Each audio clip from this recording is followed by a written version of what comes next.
The following is a presentation of the Championship Racing Network. Crossed Flags, a racing podcast. It's your midweek fix for racing news and information. Brought to you by the Championship Racing Network. Now let's head trackside to join your hosts, Steve West and Matt Nicholson.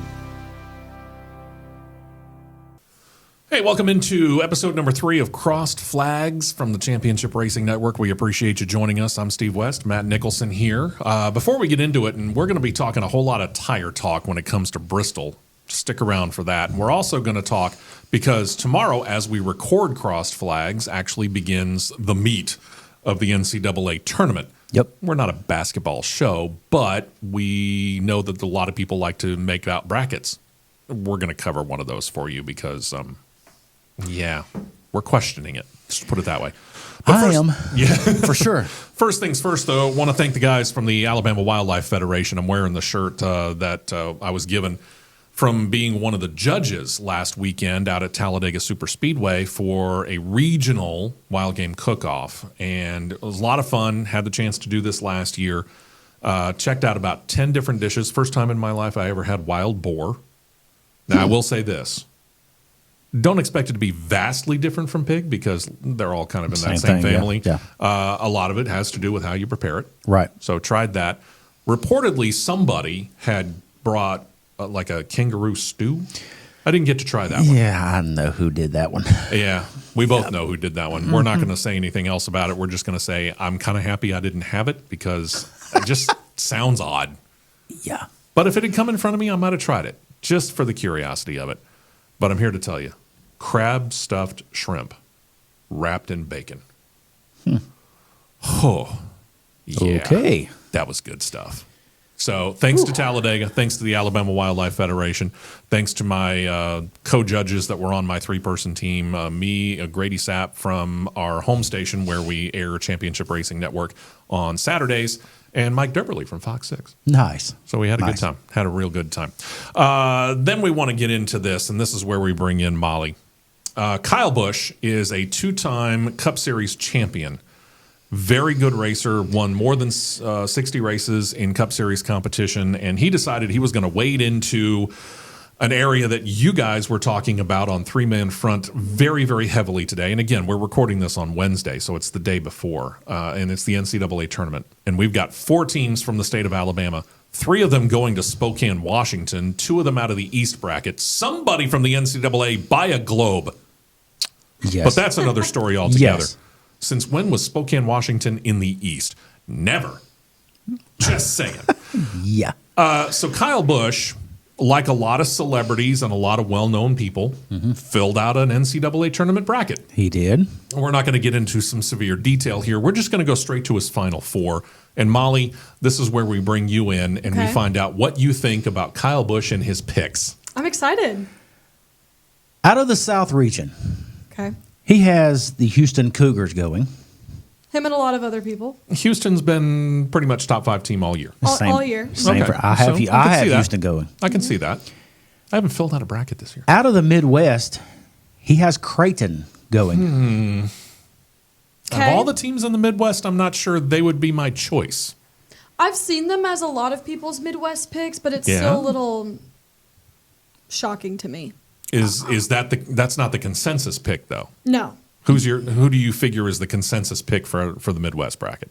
See, a lot of people have been picking Purdue, Okay. but you cannot trust Purdue. No, because they've been up and down all You year. cannot trust Purdue. You can't. But that's just, again, with them being the number 1 seed. So does that make the Midwest the toss-up bracket?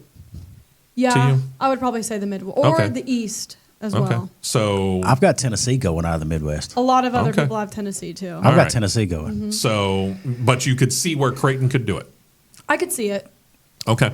Genuinely, I could Next. see it. Kyle, here's where we start to question, and I'm going to borrow a line from Charles Barkley. We got to start a dialogue. Ah, okay. Out of the East, he has UConn going. Well, that I've heard more than one person call UConn. I've seen a lot of people pick. They have been the most popular pick amongst Out of the the East? ESPN Okay. bracket challenge. You have, and that's the region that you have the Southeastern Conference champions, your Big Ten champions, your Big 12 champions, and your American Athletic Conference champions. So that is the hardest division. whoever's That's the coming out of the reason. East earned it. Yo, for sure. Oh, no doubt. All right. Out of the West. He Yeah, has we're all Alabama, questioning he has this Alabama one. going. We're all questioning that one. No. See, I'm saying no. I'm so sorry if you are an Alabama fan, and if you think they're going to go far, they're not.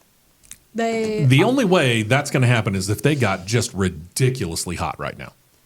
That's the only way I see it. And they are not. They are so cold. Yeah. They're So ice cold. cold. They're They are ice cold. Yeah, they are ridiculously cold. Okay, so here comes the big question. Is Kyle Busch screwed on the game that is Friday, or does Alabama get to Sunday before they go out? He doesn't I make it would- out of Friday. I'm sorry. Okay. He don't get out of See, Friday. They should beat Charleston. Again, keyword should. Should. But I would be shocked if they made it to the Sweet 16. Shocked. I don't think they'll make it out of the round of 32. There you go. But that's All just right. that's just one girl's opinion. No, hey, with that's why we brought you in. We wanted I'm to with have your her. opinion on it. So there you go. All right. So we have Molly in on the show, and okay, that's enough basketball talk because we got to get to talking about racing, which is what we're really here for. That's right. That's why we have these crossed flags up behind us here. And we're going to go and concentrate a lot on Bristol. And I'm going to bring a little IndyCar into this, but I didn't tell you about that beforehand. That'll be a nice surprise for Matt. All good. All right. So we're going to talk about whether or not it is the fault of the fine folks that are the sole tire providers for NASCAR. And it's the guys whose logo you're about to see on the screen behind us. Them, Goodyear. Goodyear's been the lone tire provider for NASCAR's going back to what, the 80s? Yes. Hoosier was in the mid-90s for a little bit. Was it mid-90s? I thought it was was mid-90s. late 80s. Okay.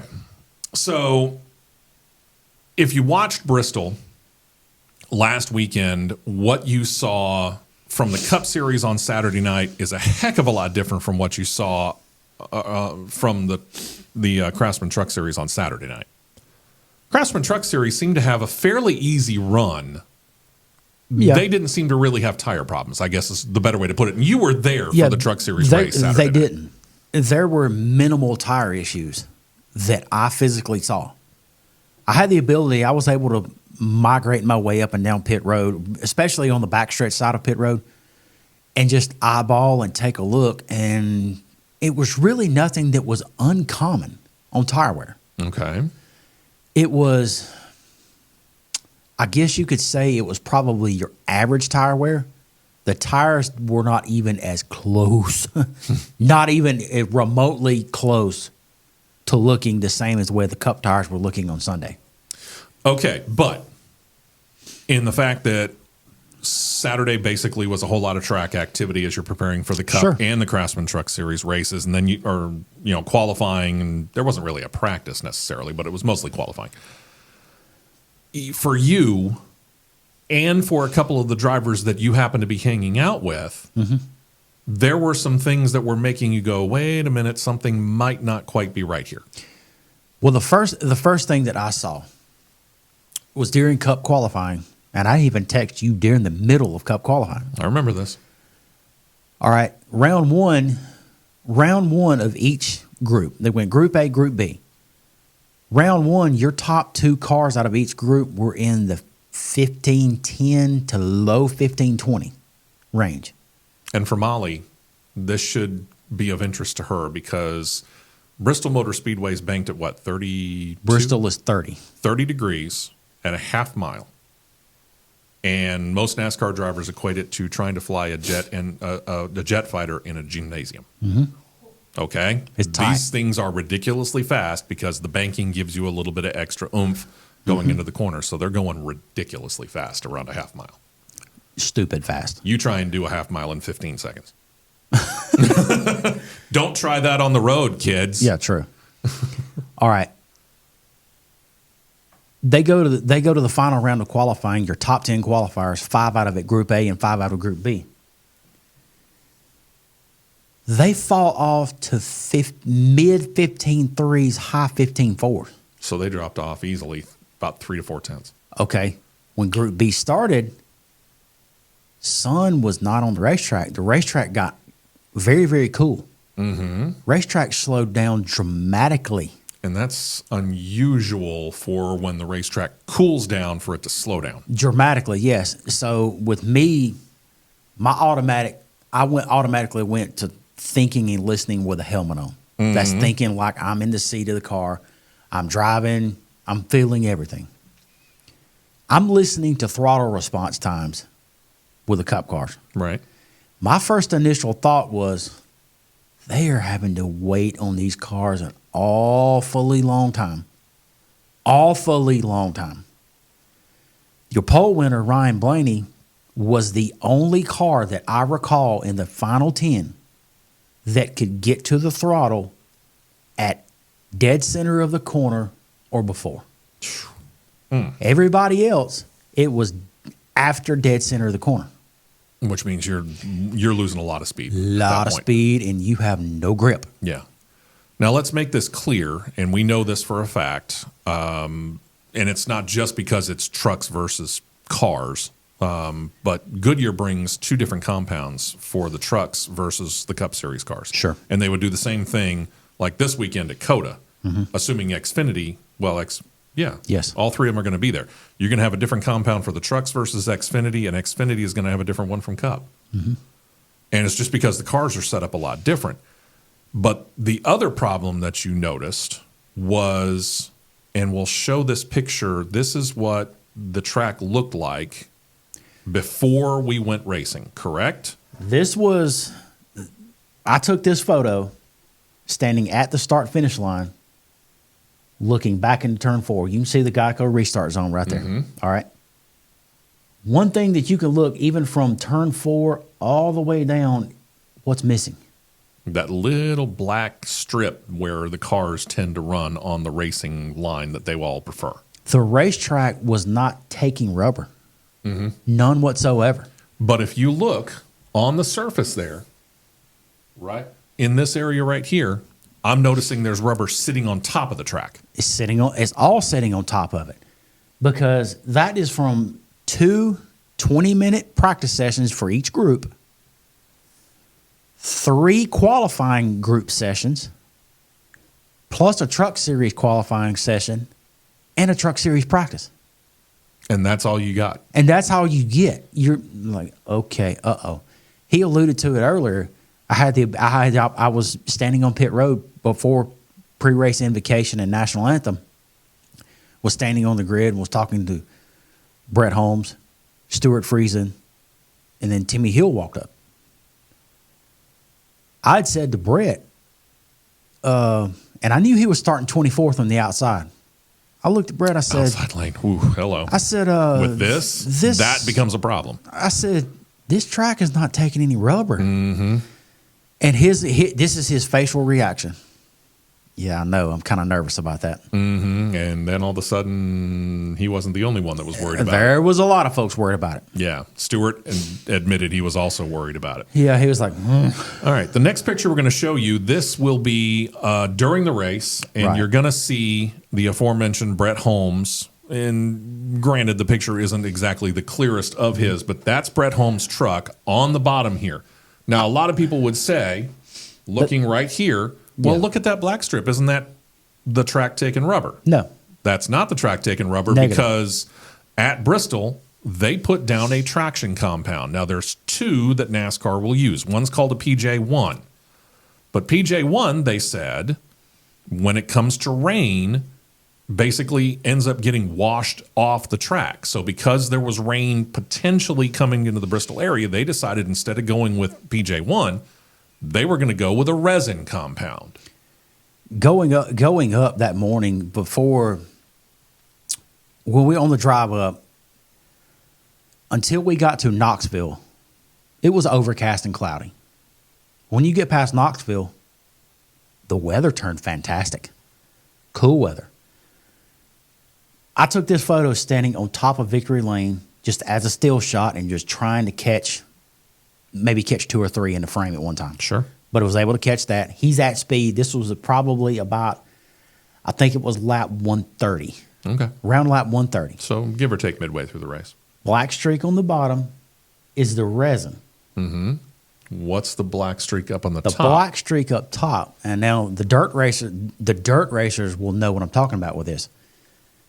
This is actually a combination of rubber and the resin blowing off of the bottom down here and rolling up to the top and sitting on the top, better known as the marbles or the dirty stuff. Right. All right. So that makes that top part very treacherous. Extremely treacherous. All right.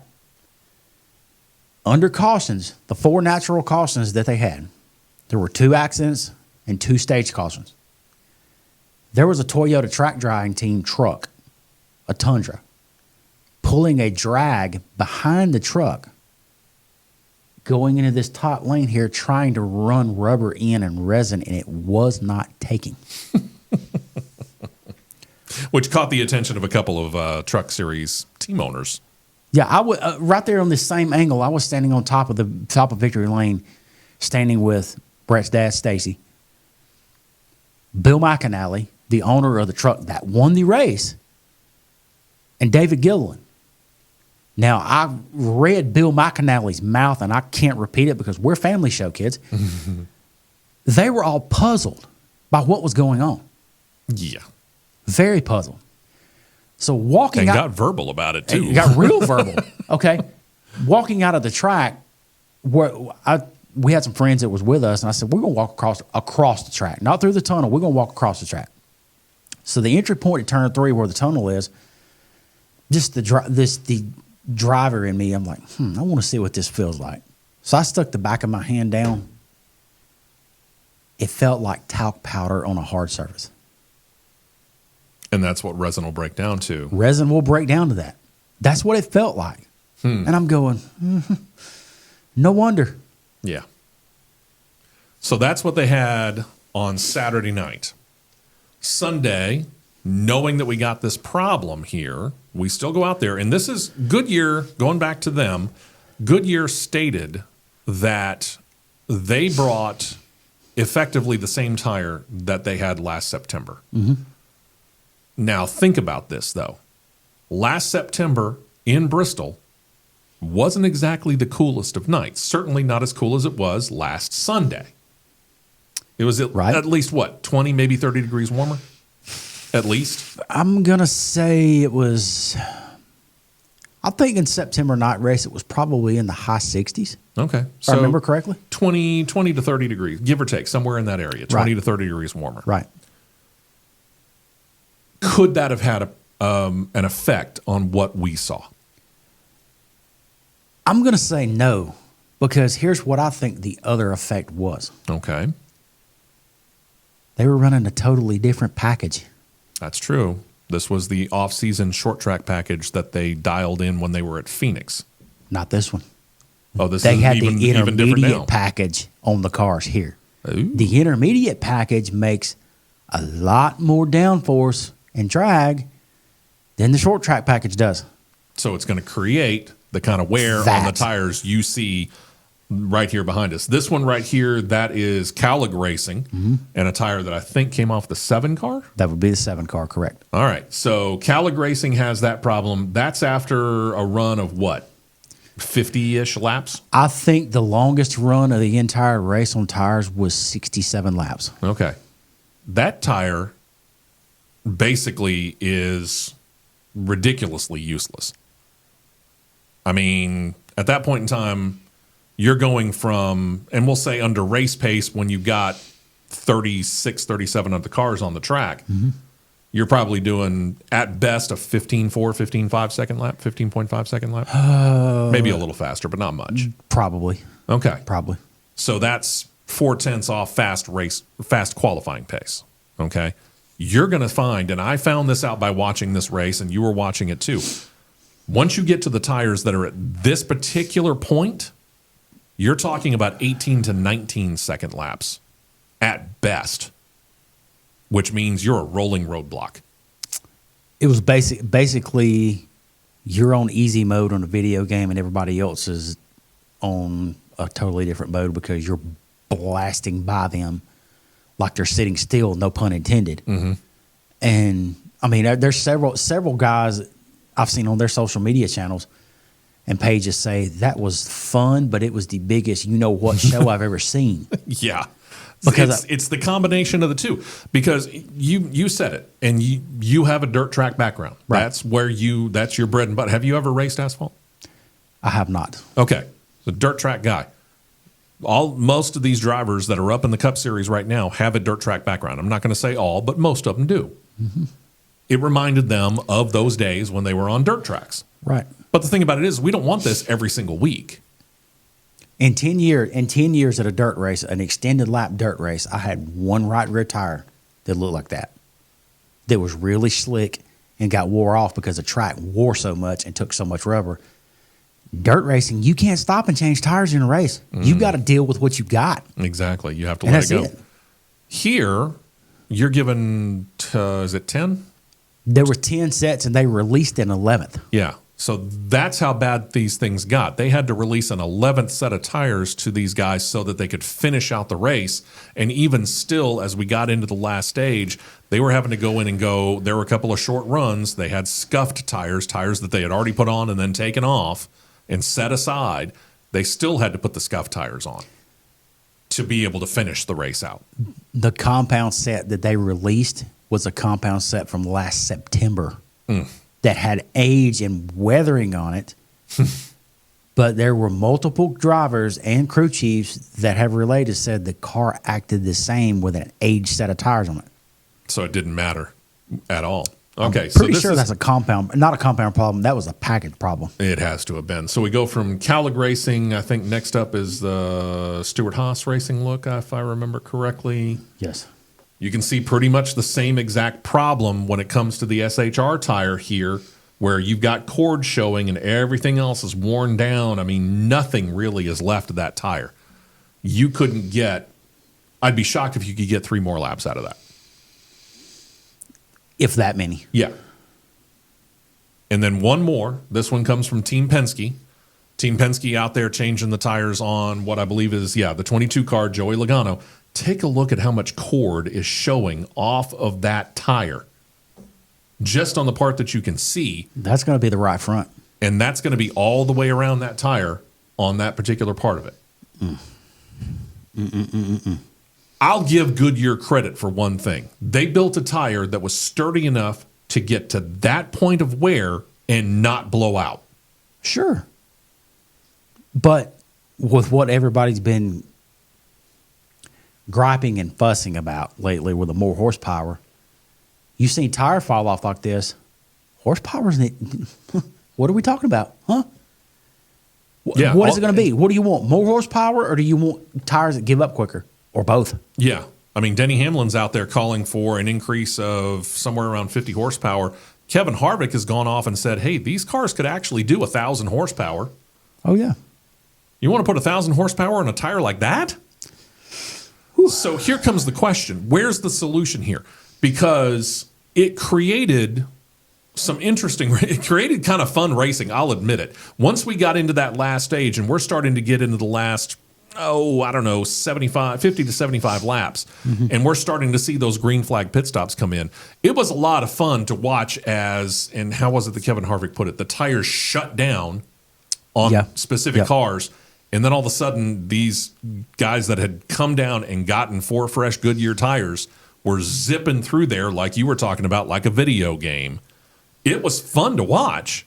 I can imagine it was harrowing for the drivers.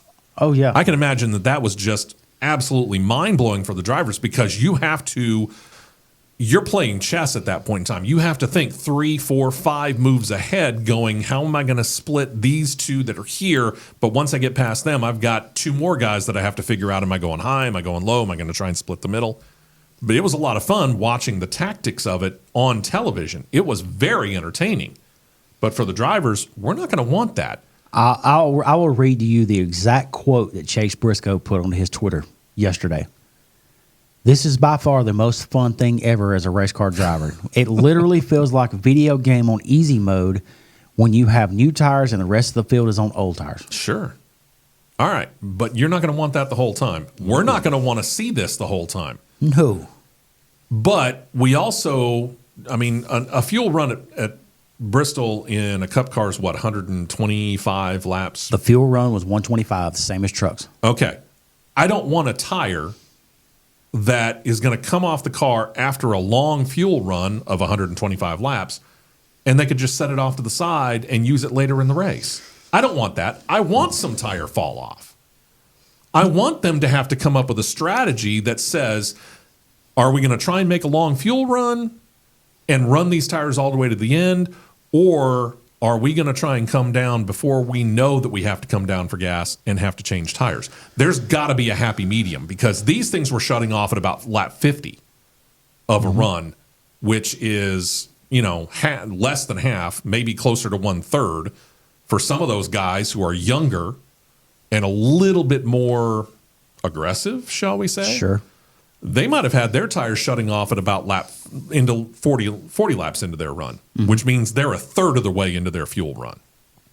I don't want that, but I also don't want a tire that's going to last longer than a full fuel run. There's a happy medium somewhere. There's got to be. I would guarantee probably for the fall night race, I would be shocked if PJ1 was not back on the racetrack.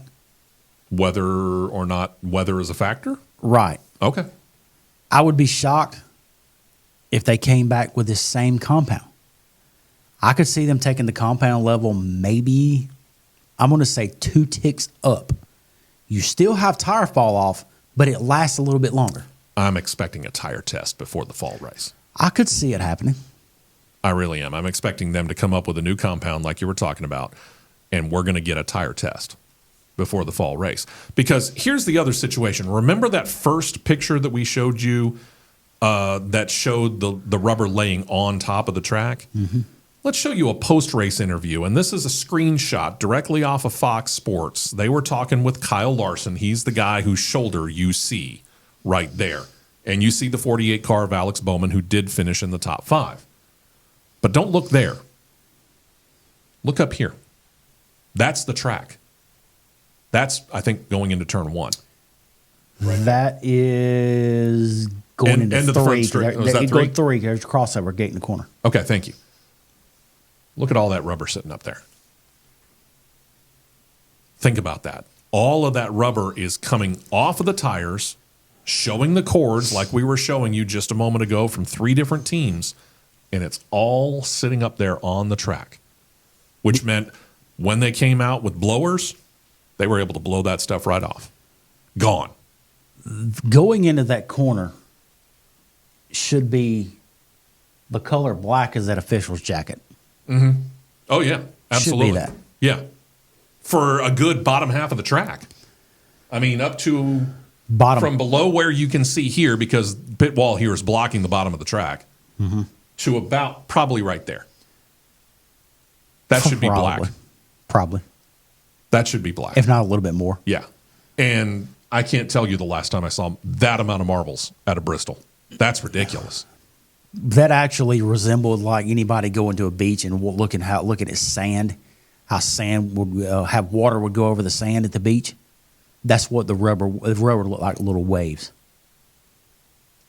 Yep. That's so Goodyear and NASCAR have to figure this one out. They have to figure out what the compound's going to be. They're going to have to go do a tire test at Bristol at some point in time through the year. And it probably wouldn't be the worst thing to do it. Work on this compound and maybe come back during the Olympic break. Now, you got a couple of weeks there where NBC's in Olympics. You got plenty of time to put it out there on the track. Give them a couple of days, too. Even better, go up to wherever the little breaker box switch is, flip the lights on, and do the test in a simulated race condition to where you get an accurate read of what's going to happen. Absolutely. Yeah, absolutely. That's exactly what they should do. So, and I have confidence in the fact that they're going to be able to do it. Because, again, Goodyear brought a good enough tire to the point where these tires didn't blow out even though they showed that much cord. So I have faith in the fact that I think Goodyear can build a tire that's going to last but not be overkill. It's not going to be just, this super tire that's going to last forever and ever. But there's an IndyCar aspect to this, and that's where this next picture is going to come up into play here. There is an IndyCar aspect here. Because IndyCar, also due to the Olympics, IndyCar will be on NBC all year long. NBC's got their rights. By the time we get back to Bristol, NASCAR will be on NBC as well. So they both worked with NBC because NBC has the rights to the Olympic Games. Summertime, early August. They're going to take a break. So when they did all this, IndyCar started working with NBC and figured, well, why don't we do this? Since we're going to be changing our schedule around a whole lot, we're going to make the season finale the Music City Grand Prix in Nashville, which has proven to be a very popular race. Yep. Well, then the NFL stepped in and stomped all over it. How? Well, the Tennessee Titans, despite the fact that their stadium is, 25 years old-ish? Give or take. They need a new one. This is Nashville and the Titans wanting to host a Super Bowl. That's all that is, because you and I, we were at Titan Stadium, or Nissan Stadium as it's known now. Yep. That's a pretty nice stadium, folks. To be outdoor, it's not bad. It's a pretty nice stadium. But they're going to build a new one, and they're going to build it right next to it. So if you know where Nissan Stadium is, it's right on the, what is that? The Tennessee River. Tennessee River. Thank you very much. It's right on the river right there. Well, river here, Nissan Stadium, here's the new stadium. Well, guess where that new stadium interfered? Right about where the paddock is and where portions of pit road are and a couple of turns are for the Music City Grand Prix. Mm-hmm. So we can't run it there. So they started looking at options going down into downtown, further into downtown over towards Broadway. Thought they had a couple of things set up. Turns out couldn't make that work. So the finale for IndyCar this year is going to be at Nashville Superspeedway. Nashville Superspeedway, for those of you that don't know, is not really a big track. It's a 1.33 mile long track. Mm-hmm. It's a D-shaped tri-oval track. It's made of concrete, like Bristol. Firestone has not had to worry about running on a concrete oval track for a long time. It's been a while. They've got 5 oval track races. Nashville, Iowa. Which they're going to run it twice, but Gateway. Still. Indianapolis. They're 4. So they're not running Texas this year. No. Okay, so they got 4 tracks, 5 races. Right. Because Iowa's a doubleheader, Milwaukee's a doubleheader. Milwaukee, that's 5. Okay, so that's what it is. So you got, and Milwaukee's a doubleheader, Iowa's a doubleheader. So you've got 5 tracks, 6 events, 7 events, whatever. My math is failing me, and I apologize. But all of them are asphalt except for Nashville Superspeedway. Firestone was asked about this because their oval track package for their tires, because they are the sole provider of the tires for IndyCar, they know now they have to do a test because you know this just as well as I do. Different compounds for different styles. Asphalt, dirt, road course, street course, super speedway versus short track versus medium track, intermediate track. All that stuff changes. Firestone's got work to do before the end of the year. They do, but in a lot of cases, unlike Goodyear, they have their stuff together. And we'll leave it right at that. Yeah. We'll talk about this and a whole lot of other stuff coming up this weekend. I hope you join us. Again, that's Saturday, 9 a.m. Eastern, 8 a.m. Central Time. You can check us out on CRN Live on YouTube for the Championship Racing Network. And coming up again next week, we'll bring you another edition of Crossed Flags. Thank you very much for joining us.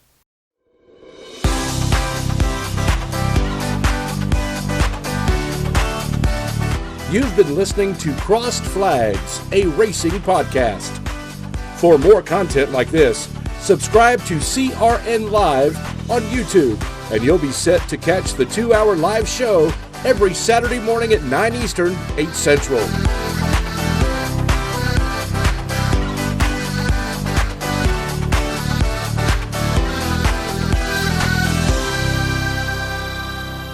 This has been a presentation of the Championship Racing Network.